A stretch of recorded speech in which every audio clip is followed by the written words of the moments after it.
बिस्मिल्लाहिर्रहमानिर्रहीम। तमाम तारीफ़ें अल्लाह के लिए, दुरूद व सलाम मोहम्मद वाले मोहम्मद की ज़ात पर। अस्सलाम वालेकुम नाजरीन, मैं हूँ एस्ट्रोपामिस्ट सैयद अली ज़ैदी। नाजरीन, आज का मेरा मौजू है कि बुर्ज सरतान वालों का ये नए साल का पहला महीना जनवरी कैसा रहेगा। तो नाजरीन, पहले तो मेरी ये दुआ है अल्लाह रब्बुल इज़्ज़त से कि तमाम जो दोस्त बहन भाई मेरे वीडियो देख रहे हैं उनका नया साल ये बड़ा नेक साबित हो और नए साल की मुबारकबाद भी। तो वीडियो को शुरू करते हैं। बुर्ज सुल्तान वालों का 15 तारीख हफ्ता 9 बजकर 11 मिनट पर बड़ा बेहतरीन टाइम शुरू हो रहा है। और इस टाइम पर हफ्ता के दिन 15 तारीख 9 बजकर 11 मिनट पर ये कोई भी नया काम शुरू कर सकते हैं। नया कोई कारोबार शुरू करना या मंगनी शादी का पैगाम भेजना या नई सरमायाकारी करना इनके लिए बड़ा बेहतरीन साबित होगा। और कर्जा जात की वसूली के हवाले से थोड़ा बहुत परेशानी आ सकती है और इजाफ़ी अखराजात बहुत ज़्यादा रहेंगे और माली बेज़ाब्तगियाँ का शिकार हो सकते हैं। विरासती और कानूनी मामला थोड़े बहुत उलझे भी रहेंगे और इल्तवा का भी शिकार रहेंगे। और कदरे मुश्किल मुश्किल चीज़ें आपको इस महीने में थोड़ी बहुत पेश आएंगी, खुसूसन माली मामलात के हवाले से। खसूसन आपको अपने अखराजात और माली बेज़ाब्तगियों का ख्याल रखना होगा और माली मामलात का खसूसी ख्याल रखना होगा। शराकती जो शराकत दारी किसी से करते हैं, यानी कि पार्टनरशिप के हवाले से कोई भी कारोबार कर रहे हैं, तो उनके लिए सिर्फ ये टाइम बड़ा बेहतरीन है। और उनको, जो लोग पार्टनरशिप के साथ कारोबार कर रहे हैं, तो उनका कारोबार इस महीने काफ़ी अरूज पर जाएगा और उनको इस महीने थोड़ा बहुत ज़्यादा मुनाफा भी होगा। और इसमें थोड़ा बहुत जायचे में कुछ इस तरह की पोजीशन आ रही है कि जो शरीक हयात हैं, यानी कि जो आपकी बेगम हैं, उसकी थोड़ी बहुत तबीयत ख़राब हो सकती है या जो ख़वातीन हैं उनके शोहर की थोड़ी बहुत तबीयत ख़राब हो सकती है। और अज़वाजी मामलात में भी थोड़ी बहुत तल्ख़ियाँ मुमकिन हैं और ख़ुसूसन आपको थोड़ी बहुत अल्फाजों के अंदर बड़ी एहतियात की ज़रूरत रहेगी।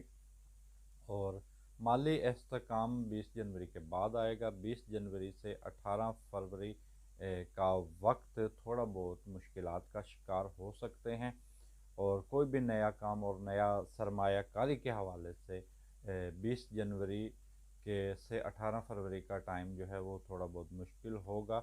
और 24 जनवरी से लेकर 6 मार्च का टाइम ये मंगनी शादी के हवाले से बड़ा बेहतरीन रहेगा। 24 जनवरी के बाद आप मंगनी शादी का पैगाम भेजना चाहें तो ये बड़ा ज़बरदस्त रहेगा।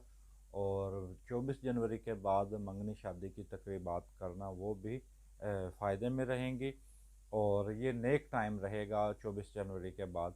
और बे औलाद अफराद जो हैं वो इस महीने इंशाल्लाह खुशखबरी होंगी। और मेरी दुआ है कि अल्लाह ताला जो जितने भी बे औलाद अफराद मेरी वीडियो देख रहे हैं, तो उन तमाम की झोलियों को खुशियों से भर दे और उनकी गोदों को हरी कर दे।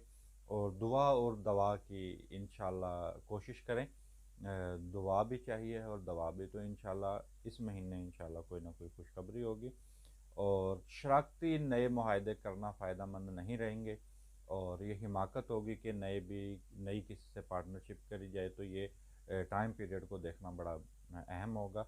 और बुर्ज सरतान वाले इस महीने नए शराकती मुआहदे ना ही करें तो वही उनके लिए बेहतर है। और 14 जनवरी से 4 फरवरी तक इनके सफ़र के प्रोग्राम बन सकते हैं और ये वो टाइम होगा जिस दौरान सफ़र बैरून मुल्क के सफ़र के हवाले से भी बड़ा बेहतरीन है। इमिग्रेशन के मामलात हैं या वीज़ा अप्लाई है, तो 14 जनवरी से 4 फरवरी का टाइम बड़ा बेहतरीन है और इम्कान ये है कि इस दौरान अचानक सफ़र के प्रोग्राम बनते रहेंगे। उन अफराद के लिए बड़ा थोड़ा सा एहतियात का टाइम होगा। वो लोग जो समाजी कारकुन हैं या सोशल मीडिया पर किसी भी किस्म का काम कर रहे हैं या शोहरत के हवाले से कोई भी काम कर रहे हैं, अदाकार हैं, तो उनके लिए ये टाइम पीरियड बड़ा एहतियात तलब होगा। जनवरी का महीना, तो इस दौरान आप अपने अल्फाज और तहरीर और तकरीर इसमें थोड़ी बहुत एहतियात की ज़रूरत रहेगी। और सफ़र के हवाले से सफ़र तो पेश आएंगे, लेकिन आप अपनी गाड़ी का चेकअप आप लाजमी कराएं और सफ़री दस्तावेज़ात को मुकम्मल रखें, क्योंकि सफ़र तो पेश आएंगे लेकिन सफ़री मुश्किलात भी मुझे नज़र आ रही हैं। और जो बहन भाई हैं, रिश्तेदार हैं या हमसाए हैं, उनसे अगर आपके ताल्लुकात ख़राब हैं तो ताल्लुकात को बेहतर करने के लिए या ताल्लुकात को बहाल करने के लिए ये टाइम बड़ा बेहतरीन हो सकता है। ताहम जो आपको इस महीने में जो एक मज़ीद एहतियात है वो करनी है 25, 26, 27, ये 3 तारीखें ऐसी हैं जनवरी की कि इसमें अकरब लगा है। तो ना तो आप इस दिन इन 3 दिनों में कोई नई सरमायाकारी करें, ना नया कोई मंगनी शादी का पैगाम भेजें और ना मंगनी शादी की कोई भी तकरीबात इस दिन करें। और सदक़ात आपका बनता है सोमवार के दिन 900 ग्राम गोश्त का सदका दे सकते हैं या 200 ग्राम चावलों का सदका दे सकते हैं। तो ये नाज़रीन आपके सदक़ात हैं। नाज़रीन जो ये हमने आपको ज़ायचा बताया है ये ओवरऑल है, ये तमाम लोगों के लिए ये ज़ायचा है, चाहे उसमें कम उम्र के अफराद हैं, चाहे उसमें ज़्यादा उम्र के अफराद हैं या ख़वातीन हैं। तो ये ज़ायचा ओवरऑल बताया है। जो आपका सिर्फ जो ज़ायचा सिर्फ आपके लिए होगा वो आपकी डेट ऑफ बर्थ के हवाले से होता है। तो नाज़रीन वीडियो के आखिर में तमाम दोस्तों, तमाम बहन भाइयों से गुजारिश करूँगा कि मेरे यूट्यूब चैनल को सब्सक्राइब करें और मेरी वीडियो को लाइक करें। इसके साथ मुझे इजाज़त दीजिए। अल्लाह हाफ़िज़।